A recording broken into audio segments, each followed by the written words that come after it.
नमस्कार, मैं दुष्यंत सिंह अध्ययन अड्डा यूट्यूब चैनल पर एक बार फिर से आप सभी लोगों का बहुत बहुत स्वागत करता हूं और उम्मीद करता हूं आप सभी अच्छे होंगे, स्वस्थ होंगे। आपकी पढ़ाई लिखाई भी बहुत ही बढ़िया तरीके से चल रही होगी। इतिहास में आज हम स्टार्ट करने जा रहे हैं राजपूत काल। पिछली क्लास में हमने हर्षवर्धन के विषय में पढ़ा, पूरे पुष्यभूति वंश को हमने बहुत अच्छी तरीके से पिछली क्लास में समझा था। उससे आगे बढ़ते हुए आज राजपूत काल स्टार्ट करेंगे। ये पूरा जो काल है राजपूत काल जिसकी आज हम बात करने वाले हैं, ये इसलिए भी महत्वपूर्ण हो जाता है कि जैसे ही हम इतिहास को पढ़ना स्टार्ट करते हैं, प्राचीन भारत समाप्त करते हैं, हर्षवर्धन तक आते हैं, तो हर्षवर्धन के बाद में हम सीधे कहाँ पहुंच जाते हैं? मिडाइवल हिस्ट्री में, जहां पर सिंध पर अरबों का जो आक्रमण होता है वहां से हम मिडाइवल हिस्ट्री को पढ़ना स्टार्ट कर देते हैं। इस पूरे प्रक्रिया में क्या होता है, ये बीच वाला जो कालखंड है राजपूत काल के नाम से जिसको जाना जाता है, लगभग 700 से लगभग 7वीं से 12वीं शताब्दी के बीच का ये काल है, इसको हम छोड़ जाते हैं, स्किप कर जाते हैं। पेट एग्जाम की अगर बात करें तो उसमें राजपूत काल के नाम से स्पेसिफिक टॉपिक दिया गया है, तो उसको हमको पढ़ना ही पढ़ना है। लेकिन इसके साथ साथ मैं और एक और चीज़ आपको ईमानदारी से कहना चाहूँगा कि आप इसको ऐसे न लें कि हम सिर्फ पेट के लिए पढ़ रहे हैं, क्योंकि जिस तरीके से चीज़ें मैं आपको यहाँ पे कंप्लीट करा रहा हूँ, जिस तरीके से कंटेंट मैं आपको दे रहा हूँ, वो किसी भी वनडे एग्जाम के लिए सफिशियंट है। ठीक है, तो आप इसको केवल पेट को ध्यान में रखते हुए ना पढ़ें। आप किसी भी वनडे एग्जाम की तैयारी कर रहे हैं तो निश्चित रूप से आपके लिए फायदेमंद है। ठीक है, हमेशा से मैं कहता हूँ नया चैप्टर आज स्टार्ट हो रहा है, तो नया चैप्टर स्टार्ट हो रहा है तो पिछला जो हमने पढ़ा है ना, वहां से लिंक करते हुए इस चैप्टर को पढ़ेंगे। और इस तरीके से जब इतिहास को पढ़ते हैं तो चीज़ें कहीं ना कहीं ज़्यादा कारगर साबित होती हैं, ज़्यादा इफेक्टिव रहती हैं। तो पिछला चैप्टर हमने समाप्त किया था हर्षवर्धन, उसी से लिंक करते हुए इस चैप्टर को आगे पढ़ेंगे। और क्योंकि नया चैप्टर है तो इसकी एक पृष्ठभूमि, इसकी एक रूपरेखा या इसका एक इंट्रोडक्शन जिसको हम कह सकते हैं, वो समझने का प्रयास करेंगे कि ये पूरी कहानी स्टार्ट कहाँ से होती है। ठीक है, तो पिछली क्लास में हमने हर्षवर्धन पढ़ा, तो एक साइड में जैसे आपने देखा कि हर्षवर्धन का कोई भी पुत्र नहीं था। कहानी को थोड़ा सा समझिएगा, मैं 5-10 मिनट आपको लूंगा और ये 5-10 मिनट आपने ये कहानी समझी तो आगे की चीज़ें जितनी भी होने वाली हैं उसमें आपको बिल्कुल भी दिक्कत नहीं होगी। ठीक है, तो हर्षवर्धन का कोई भी पुत्र नहीं था, उसकी एक पुत्री थी, आप जानते हैं, यानी उसका कह सकते हैं कोई उत्तराधिकारी नहीं था। तो हर्षवर्धन की मृत्यु के बाद में कहीं ना कहीं पुष्यभूति वंश जो था वो समाप्ति के कगार पर था। तो एक तरफ हर्ष के एक विशाल या बड़े साम्राज्य का अंत हो रहा था, तो हर्ष की मृत्यु के साथ ही, क्योंकि एक बड़ा साम्राज्य था, एक कह सकते हैं बड़े लेवल का वो शासक था, राजा था, उसका शासन समाप्ति की ओर है। उसने बहुत सारे छोटे छोटे राज्यों को केंद्रीयकृत कर रखा था, मतलब सभी को एक साथ जोड़ करके रखा था। जब एक जो मेन पावर थी ऊपर, कह सकते हैं सेंटर में जो सबसे प्रमुख पावर थी, वही धीरे धीरे समाप्त होती जा रही थी, तो जो छोटे छोटे राज्य थे उन्होंने आवाज उठाना स्टार्ट किया, यानी खुद को उन्होंने स्वतंत्र करना प्रारंभ कर दिया। तो कहीं ना कहीं अगर हम एक कह सकें इतिहास की भाषा में कहें तो उसको क्या कह सकते हैं कि हर्ष की मृत्यु के बाद में जो उत्तर भारत का क्षेत्र था उसमें विकेंद्रीकरण की एक प्रक्रिया स्टार्ट होती है। विकेंद्रीकरण समझते हैं?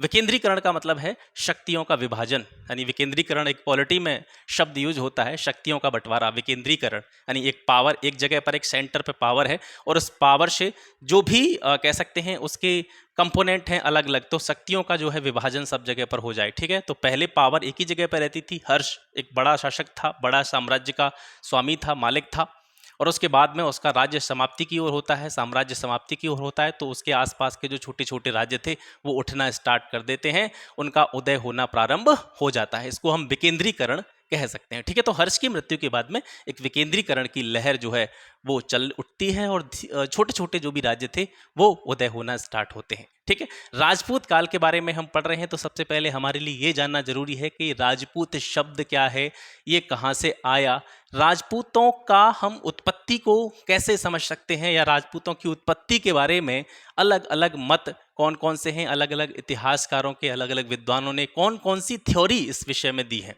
तो मैं आपको थोड़ा सा पीछे लेकर के चलता हूँ वैदिक काल में। ठीक है, अब आप ये मत समझिएगा कि मैं राजपूत काल पढ़ा रहा हूँ, वैदिक काल में कहाँ से पहुँच गया। चीज़ों को समझिए थोड़ा सा, मैं आपको बिल्कुल लिंक कर दूंगा सारी चीज़ों को, और ऐसा कॉन्सेप्ट आपके दिमाग में बैठ जाएगा कि आप भूलेंगे नहीं, चीज़ों को आप याद कर पाएंगे।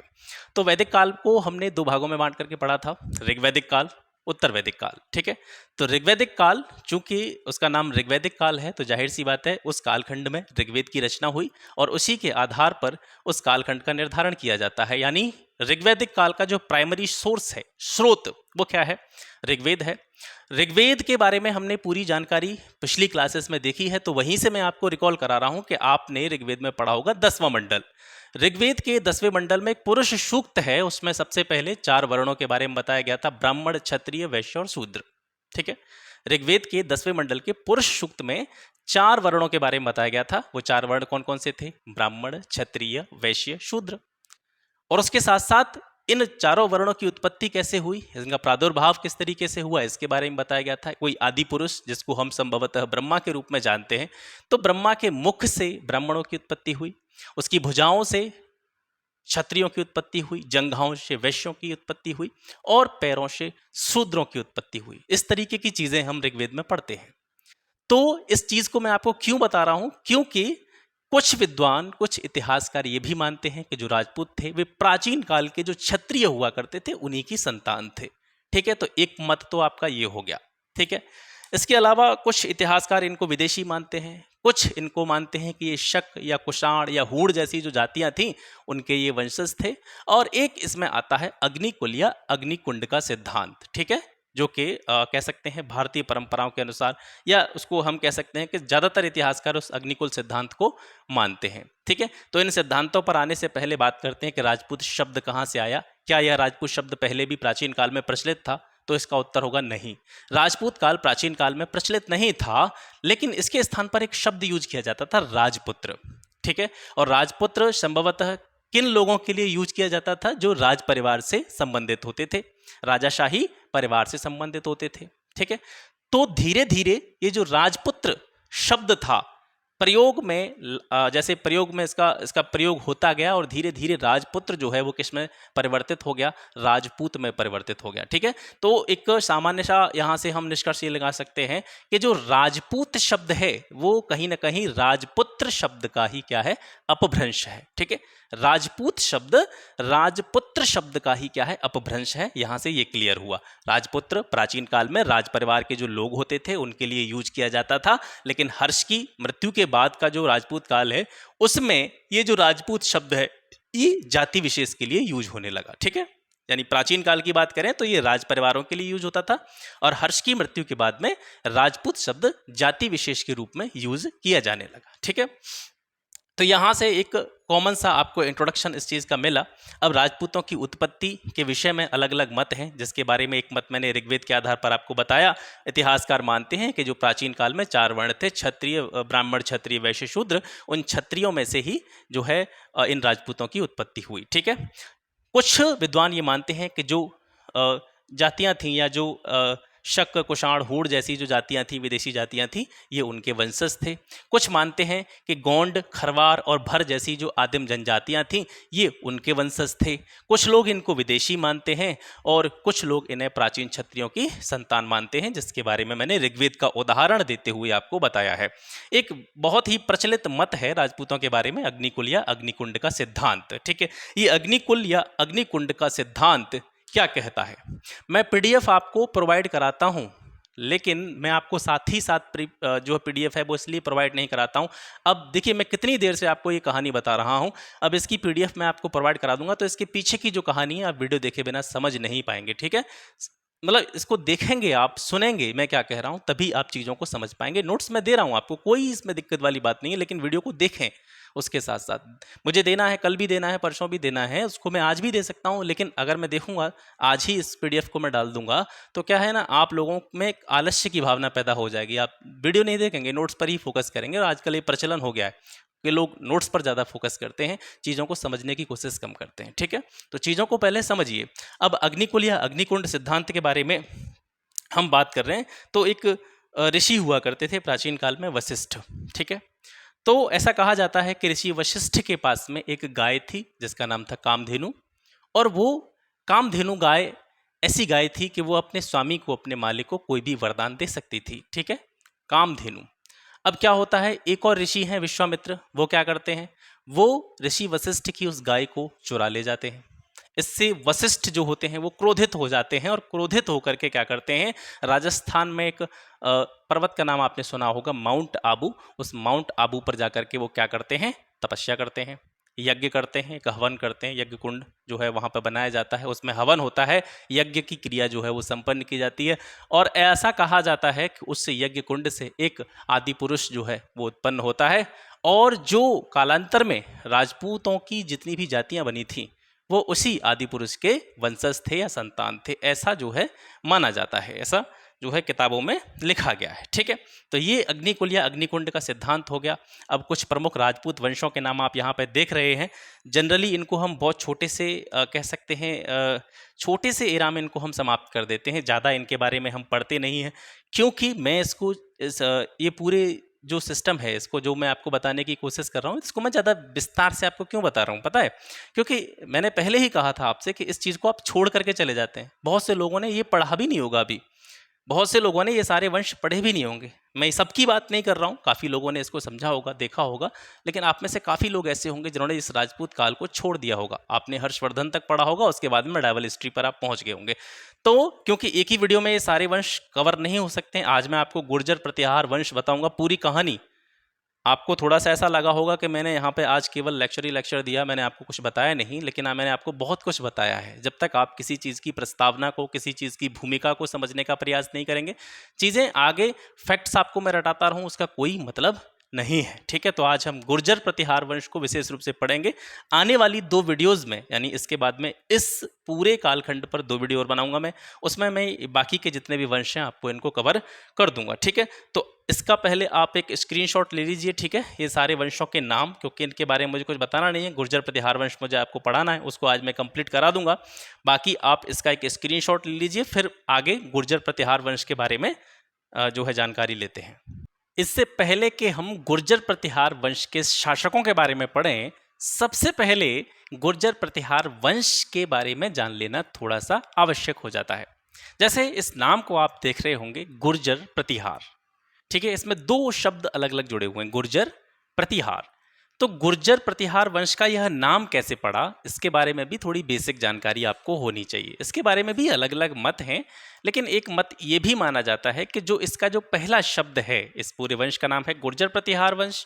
तो जो गुर्जर शब्द है ना, ये किसी स्थान विशेष को दर्शाता है, और प्रतिहार उस स्थान विशेष पर शासन करने वाले शासकों को दर्शाता है। इसके अलावा भी इसके बहुत सारे अलग अलग तथ्य हैं, जैसे कि कुछ लोग मानते हैं कि जो प्रतिहार थे, यानी जो प्रतिहार शब्द है ना, प्रतिहार शब्द का अगर हम शाब्दिक अर्थ समझने का प्रयास करें तो इसका अर्थ होता है द्वारपाल। मैं जब भी आपको पढ़ाता हूं तो एक चीज़ मैं आपसे कहता हूं कि बहुत सी चीज़ें ऐसी होती हैं जो मैं यहाँ पे नहीं लिखता हूं, या मैं जब भी बोलता हूं, समझाने का प्रयास करता हूं, तो मैं कुछ चीज़ें बोल देता हूं। तो आप जब भी ये वीडियो देखा करें तो अपने पास एक पेन पेपर रखा करें, जिससे कुछ तथ्य ऐसे होते हैं जो सामान्यतः हम यहाँ पे नहीं लिख पाते हैं, या मैं यहाँ पे नहीं लिख पा रहा हूँ, तो उसको मैं बोल रहा हूँ तो आप उसको नोट डाउन कर लें। ठीक है, तो प्रतिहार वंश का शाब्दिक अर्थ है द्वारपाल, ऐसा माना जाता है। यानी प्रतिहार वंश के जो कुछ अभिलेख हैं उनसे यह जानकारी प्राप्त होती है कि जो प्रतिहार थे ये राम, जैसे रामायण में राम जी के, आपने राम जी का नाम आपने सुना ही होगा, तो राम के जो छोटे भाई थे लक्ष्मण, ठीक है, ये प्रतिहार वंश के जो अभिलेख हैं वहाँ से ये जानकारी प्राप्त होती है कि राम के छोटे भाई लक्ष्मण के ये वंशज थे। ठीक है, और ये उनके राज्य में क्या करते थे, द्वारपाल का कार्य किया करते थे। वही जो नाम है परिवर्तित होकर आगे चल करके प्रतिहार के रूप में बदल गया। ठीक है, तो गुर्जर एक स्थान विशेष को दर्शाता है, प्रतिहार उस स्थान विशेष पर शासन करने वाले शासकों को बताता है। इस तरीके से मिला करके यह गुर्जर प्रतिहार कहलाता है। ठीक है, तो एक पॉइंट और यहाँ से रह जाता है, वो कहीं ना कहीं छूट जाता है, उसको भी मैं यहाँ से क्लियर करा देता हूँ। आपका वंशकों शासकों के बारे में तो हम पढ़ेंगे ही पढ़ेंगे। एक शब्द आता है कन्नौज का त्रिपक्षीय संघर्ष। ठीक है, कन्नौज का त्रिपक्षीय संघर्ष बहुत ही इंपॉर्टेंट पॉइंट है, इसको आप याद रखें। देखिए, सुनने पर फोकस करें, मैं क्या कह रहा हूँ, जो मैं आपको चीज़ बताने की कोशिश कर रहा हूँ ना, उस चीज़ को सुनने की कोशिश करें, उस चीज़ को नोट डाउन करने की कोशिश करें। ऐसी जानकारी जो मैं आपको दे रहा हूँ ना, मैं ये तो नहीं कह सकता कि मैं सबसे बेस्ट जानकारी आपको दे रहा हूँ, लेकिन मैं इतना ज़रूर कह सकता हूँ कि मैं जो पढ़ा रहा हूँ, ये खास करके इस पार्टिकुलर टॉपिक के बारे में अगर मैं बात करूं तो यहाँ से बाहर नहीं जाएगा कुछ भी, ये मैं गारंटी जरूर ले सकता हूँ। मैं इस बात की गारंटी नहीं ले सकता कि मैं सबसे अच्छा पढ़ाता हूँ। मैं इस बात की गारंटी ले सकता हूँ कि जो चीज़ें मैं आपको जैसे भी प्रोवाइड कर रहा हूँ, जिस तरीके से भी मैं डिलीवर आपको कर पा रहा हूँ इस सारी चीज़ों को, तो यहाँ से इस टॉपिक से कोई भी चीज़ बाहर जाने की संभावना नहीं बनती है, न के बराबर है। ठीक है, तो जैसे मैं कन्नौज के त्रिपक्षीय संघर्ष के बारे में बात कर रहा था, तो कन्नौज का त्रिपक्षीय संघर्ष जो था वो जनरली 3 वंशों के बीच में था। एक तो थे उसमें से राष्ट्रकूट, दक्कन के राष्ट्रकूट जिनको कहा जाता है, एक आपका बंगाल का पाल वंश हो गया, ठीक है, और इसके साथ साथ में एक था आपके गुर्जर प्रतिहार। ये 3 वंश थे, इनके बीच में काफ़ी समय तक संघर्ष चला था। और क्योंकि हम स्टार्ट क्या कर रहे हैं, गुर्जर प्रतिहार, इन तीनों वंशों का जो लंबे समय तक संघर्ष चला था, उस संघर्ष में गुर्जर प्रतिहारों ने खुद को सर्वश्रेष्ठ साबित किया, यानी बाकी के दोनों जो वंश थे उनमें ये सबसे श्रेष्ठ साबित हुए, और आगे चल करके कहीं ना कहीं उन दोनों वंशों को इन्होंने दबाया। तो गुर्जर प्रतिहार बाहर निकल करके सामने आते हैं, जिसके बारे में आज हम यहाँ पे बात कर रहे हैं। एक और चीज़ यहाँ पे देखने को मिलती है कि जैसे आप देखेंगे गुप्ता काल के समय पे, गुप्त काल के समय में आप देखेंगे 6वीं शताब्दी के आसपास जो शासन का केंद्र बिंदु हुआ करता था इंडिया के अंदर, भारत के अंदर, पाटलिपुत्र का अपने आप में एक बड़ा विशेष महत्व था। पटना, जो आधुनिक रूप में जिसको हम पटना के नाम से जानते हैं, प्राचीन समय में जिसको पाटलिपुत्र कहा जाता था। गुप्त साम्राज्य के पतन के बाद में जैसे ही हम 7th सेंचुरी में आते हैं, 7वीं शताब्दी में आते हैं, और हर्षवर्धन के काल से लेकर के आगे का जो भी राजपूत काल है, पाटलिपुत्र के बाद में दूसरा सबसे बड़ा राजनीतिक जो सेंटर था इंडिया का, वो कन्नौज था। और जैसे पुराने समय में आप देखेंगे गुप्ता एरा में, या फिर आप मौर्य पीरियड में देखेंगे, तो पाटलिपुत्र को लेकर के, या पाटलिपुत्र जो विशेष रूप से बहुत सारे राजाओं की राजधानी हुआ करती थी, उसको लेकर के काफ़ी सारे संघर्ष हमको देखने को मिलते हैं। और यही सारी चीज़ें अगर देखें आगे के समय में, तो कन्नौज को लेकर के ये सारी स्थितियाँ होती हैं। तो ठीक है, तो उस संघर्ष को कन्नौज का त्रिपक्षीय संघर्ष कहा जाता है, जिसमें गुर्जर प्रतिहारों ने खुद को सर्वश्रेष्ठ साबित किया। कन्नौज का त्रिपक्षीय संघर्ष किन किन के बीच में हुआ था, ये 3 वंशों के नाम आप याद रख लेंगे, इतना ही पर्याप्त है, यही आपसे पूछा जाता है। ठीक है, अब आइए चलते हैं, जो भी हमारा गुर्जर प्रतिहार वंश है, इस वंश के जितने भी शासक हुए, प्रमुख शासक नहीं, मैंने यहाँ पर जितने भी शासक हैं उन सभी के नाम लिखने का प्रयास किया है। सभी के नाम आपको याद नहीं रखने हैं, ये भी मैं आपको बता दे रहा हूँ। इनमें से क्वेश्चन नहीं पूछा जाएगा, ये भी मैं आपको बता दे रहा हूँ। सबके नाम आपको नहीं रटने हैं। इसमें से कहाँ कहाँ से प्रश्न आता है, विशेष रूप से जिस चीज़ को मैं हाईलाइट करूं, पॉइंट आउट करूं, उस चीज़ को आप ज़्यादा ध्यान से समझें। सारे शासकों को लिखने का मेरा एक ही उद्देश्य है, हमेशा से कहता आया हूं, चीज़ें छूटनी नहीं चाहिए, लिंक बना रहना चाहिए। इतिहास का मतलब है लिंक बना रहना चाहिए एक दूसरे के साथ में, कहीं पे भी ऐसा नहीं लगना चाहिए कि कुछ छूट गया। तो यहाँ से आपको कम से कम पता तो चलेगा कि क्रम क्या था, शासकों की वंशावली क्या थी। उस वंशावली को मैंने पूरा लिखने का प्रयास किया है, लेकिन पूरी आपको याद नहीं करनी है। देख के इसको घबराना बिल्कुल नहीं है कि इतने सारे शासकों के नाम हम एक अकेले गुर्जर प्रतिहार वंश में, इसके बाद में 5-6 वंश और आने वाले हैं, सबको हम कैसे याद करेंगे। सबको याद करने की ज़रूरत ही नहीं है, जो मैं बताऊँ, जितना बताऊँ उतना याद कर लीजिएगा, लेकिन लिखना सब है, पढ़ना सब है। ठीक है, कम से कम जानकारी जो है, और ये एक तरह से मैं फाउंडेशन आपका ये बनाने की कोशिश कर रहा हूँ। नाम मैं पैट का दे रहा हूँ इसको, ठीक है, नाम मैं पैट का दे रहा हूँ, सिलेबस पैट का फॉलो कर रहा हूँ, लेकिन कहीं ना कहीं ये आपका एक फाउंडेशन है। आने वाले जितने भी वनडे एग्जाम होंगे, क्वेश्चन आपके यानी बाहर नहीं जाएंगे। दूसरी चीज़, आपको ये चीज़ें दोबारा से कहीं से भी पढ़ने की ज़रूरत नहीं पड़ेगी, रिवीजन करते रहना काफ़ी रहेगा। ठीक है, चलिए स्टार्ट करते हैं। गुर्जर प्रतिहार वंश के शासकों की वंशावली। संस्थापक, सबसे पहले तो यहीं से प्रश्न आता है, और आपके पेट में तो सिर्फ यही मान लीजिए, यहीं से पूछ लिया जाए तो यही बहुत है कि गुर्जर प्रतिहार वंश की स्थापना किसने की थी, संस्थापक कौन था। नागभट्ट प्रथम इस वंश का संस्थापक था। इसने अरबों से युद्ध किया था, और ग्वालियर प्रशस्ति लेख में इसको म्लेच्छों का नाशक कहा गया है। इतनी जानकारी इसके बारे में पर्याप्त है। ठीक है, संस्थापक नागभट्ट प्रथम, अरबों से इसने युद्ध किया था, ग्वालियर प्रशस्ति लेख में इसको म्लेच्छों का नाशक कहा गया है। इसके बाद में काकुस्थ आता है, ये नागभट्ट का भतीजा था। इसके बाद में शासक देवराज आता है, ये काकुस्थ का छोटा भाई था। ठीक है, इसके बाद में वत्सराज आता है।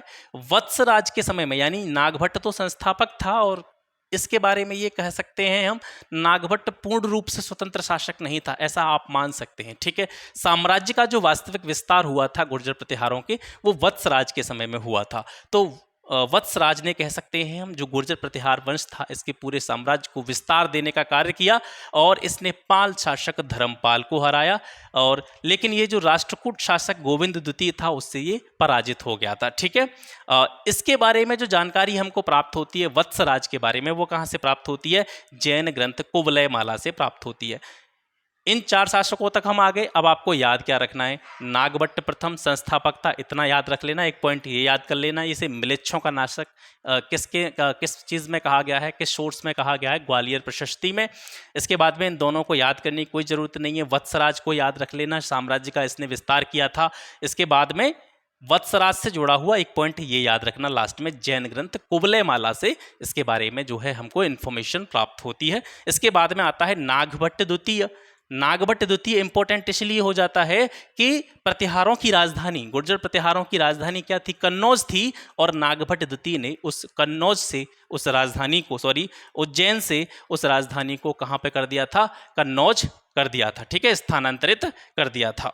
इसके बाद में राजभद्र आता है। ये नागभट्ट द्वितीय का उत्तराधिकारी था। नागभट्ट द्वितीय जिसके बारे में हम यहाँ देख रहे थे, नागभट्ट द्वितीय का उत्तराधिकारी था, कमजोर उत्तराधिकारी था, मतलब इसमें शासक बनने के गुण नहीं थे, ज़्यादा समय तक इसका शासन नहीं चलता है। इसके बाद में इसका पुत्र मिहिर भोज प्रथम शासक बनता है। ठीक है, इसका पुत्र मिहिर भोज प्रथम शासक बनता है। इसने वाराह और प्रभास जैसी उपाधियां धारण की थी।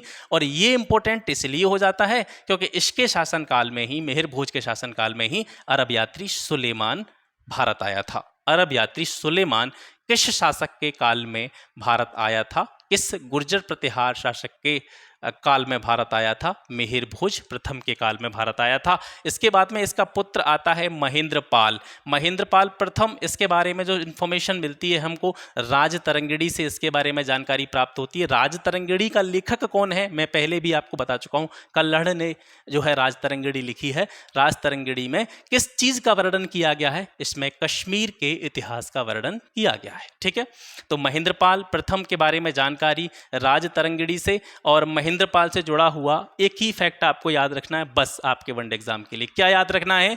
कि विजय राजशेखर, ठीक है, राजशेखर ही जनरली इनको हम, पूरा नाम इनका विजय राजशेखर था लेकिन इनको हम राजशेखर कहते हैं। ये बड़े विद्वान थे, इन्हें बहुत सारे ग्रंथों की रचना की थी। तो राजशेखर किस गुर्जर प्रतिहार शासक के दरबार में रहते थे? ठीक है, ये आपको याद रखना है बस। तो राजशेखर किस गुर्जर प्रतिहार के शासन कह सकते हैं हम दरबार में रहते थे? तो महेंद्रपाल प्रथम के दरबार में रहते थे। इन्होंने कुछ प्रमुख ग्रंथों की रचना की है जो कई बार एग्जाम में पूछे गए हैं, वो मैंने यहाँ पे लिखे हैं, इनको भी आपको याद रखना है। विशेष रूप से आपको काव्य मीमांसा, कर्पूर मंजरी, ठीक है, ये 2 ग्रंथ तो आपको याद रखने ही रखने हैं। ठीक है, शुरुआत के 3 ग्रंथ जो मैंने बताए हैं, काव्य मीमांसा, भुवन कोश और कर्पूर मंजरी, ये राजशेखर के द्वारा लिखित जो हैं ग्रंथ हैं, रचनाएं हैं। और ये जो है महेंद्रपाल प्रथम के दरबार में रहते थे। महेंद्रपाल के बाद में भोज द्वितीय आता है। इसके बारे में कुछ विशेष जानकारी हमको प्राप्त नहीं होती है, नहीं आपको याद रखनी है। इसके बाद में आता है महीपाल। महीपाल इंपॉर्टेंट इसलिए हो जाता है, इसके समय में प्रतिहारों का जो पतन था वो प्रारंभ हो गया था। यहाँ से कहीं ना कहीं गुर्जर प्रतिहार साम्राज्य का पतन स्टार्ट हो जाता है। और इसी के काल में, महीपाल के काल में ही बगदाद निवासी अल मसूदी भारत आया था। ठीक है, और अल मसूदी ने गुर्जर प्रतिहारों को क्या कहा था? अल गुर्जर। ठीक है, ये 2 पॉइंट याद रखने हैं। अल मसूदी ने गुर्जर प्रतिहारों को क्या कह के पुकारा था? अल गुर्जर। और राजा को क्या कहा था इसने? बौरा कहा था। ये 2 पॉइंट यहाँ से आपको याद रखने हैं। ठीक है, ये बाद में महीपाल जो होता है राष्ट्रकूट शासक इंद्र के द्वारा इसको हरा दिया जाता है। इसके बाद में राज्यपाल शासक बनता है। ठीक है, इसके समय में कन्नौज पर महमूद गजनबी का आक्रमण होता है।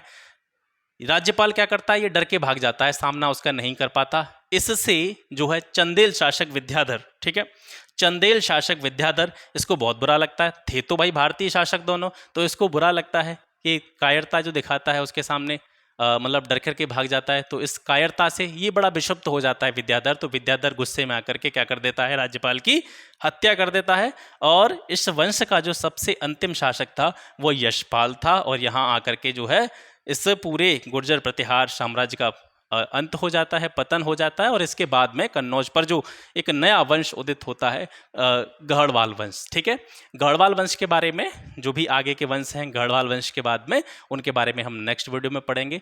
आशा करता हूं मैं आज का सेशन जिसमें हमने गुर्जर प्रतिहारों के बारे में पढ़ा, राजपूत काल की एक रूपरेखा को समझा, उसका एक परिचय कह सकते हैं, चैप्टर का इंट्रोडक्शन, इसको मैंने बहुत अच्छी तरीके से जहाँ तक मैं समझता हूँ आपको समझाने का प्रयास किया। और आशा करता हूँ आपकी समझ में भी आया होगा, चीज़ें आपको अच्छी भी लगी होंगी। हमेशा की तरह आपसे एक ही चीज़ की डिमांड रहेगी, क्लास देखने के बाद में इस क्लास की जो भी फीडबैक रहती है, आपकी नेगेटिव पॉजिटिव जो भी आपका रिस्पॉन्स रहता है वो ज़रूर दें, जिससे कि आगे की जो चीज़ें हैं अगर उसमें कुछ सुधार की आवश्यकता तो उनको सुधारा जाए, और अगर आपको अच्छा लगता है तो काम करने के लिए एक इंस्पिरेशन, एक मोटिवेशन, एक प्रेरणा जो है मुझे मिल सके। लगातार आपके लिए ऐसे ही काम करते रहेंगे, वीडियोज़ ऐसे ही लगातार आती रहेंगी। सपोर्ट बनाए रखिए। मिलते हैं आपसे फिर नेक्स्ट वीडियो में एक नए टॉपिक के साथ में। तब तक के लिए नमस्कार, जय हिंद। उससे पहले एक स्क्रीनशॉट जरूर ले लीजिएगा।